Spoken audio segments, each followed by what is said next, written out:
Sí, dígalo ahora. A veces que a veces no pueden venir los niños ya. Bueno, cuando empezó la sesión, lo primero que vi fue que venía del espacio.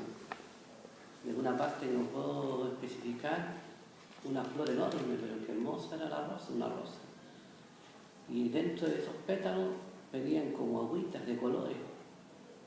Y a la medida que se fue acercando a esta congregación, esa flor se fue disgregando por cada pétalo. Y cada pétalo fue penetrando en nosotros, en nuestro corazón, en nuestro espíritu. No solamente a los que estamos presentes, sino también, como dice la oración, para aquellos que no han podido venir, pero que Dios sabe por qué.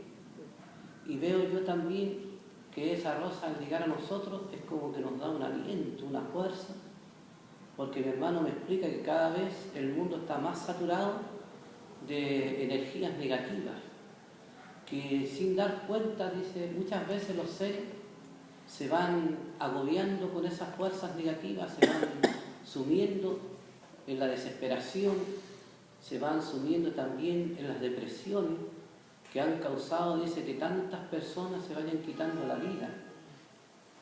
Y también, dice mi hermano, que esas fuerzas negativas que están en el mundo, que lamentablemente, dice mi hermano, son la procreación, como dicen los mensajes, del orgullo, de la soberbia, de no querer escuchar, de no querer oír, de no querer pensar que hay una verdad que es inmutable, que sin amor no progresa y nunca va a progresar el mundo, si ese amor de Dios no está en el corazón de los hombres. Porque es ese amor, me dice mi hermano, el que hace justo a los seres. Y cuando hablo de justicia, hijos míos, me dice, no es la justicia del Padre, porque para tener la justicia del Padre en el alma, hay que llegar a ser un ser de luz en el infinito, para verdaderamente tener la plenitud de esa justicia divina. Pero sí podemos practicar la justicia, dice, en la tierra, que es la justicia de lo que no hagas a otros, como decía nuestro hermano Jesucristo, lo que no te gusta que a ti te hagan.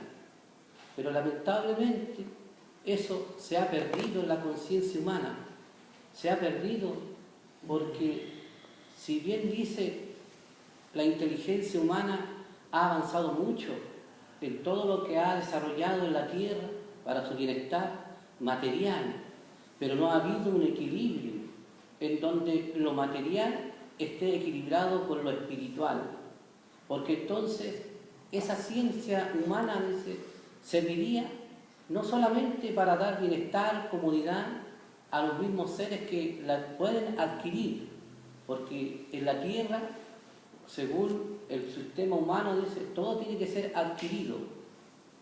Se refiere a los hermanos al dinero, ¿cierto? Pero ellos no hablan de dinero, sino que adquirido. Entonces, no todos tienen esa capacidad de adquirirlo. Entonces, dice el hermano, si hubiera ese sentimiento de amor en los seres, esa tecnología también serviría para mejorar el mundo. Mejorar el mundo no solamente en la cercanía con otros seres, sino que también a través de esa tecnología poder acercarse con un mensaje de amor. De la misma manera, dice, así como nosotros, a través de estos humildes cuadernos vuestros, dice, y con tanto amor escribís y plasmáis en ellos nuestro pensamiento y nuestros sentimientos, serviría también, dice, la tecnología para que los hombres se traspasaran un mensaje de amor, para aquel que está lejos, para aquel que no se puede ver, pero se sabe que existe, que está ahí y que muchas veces tiene necesidad de una palabra de consuelo, de una palabra de aliento, de una inspiración, de cariño, de afecto, también serviría.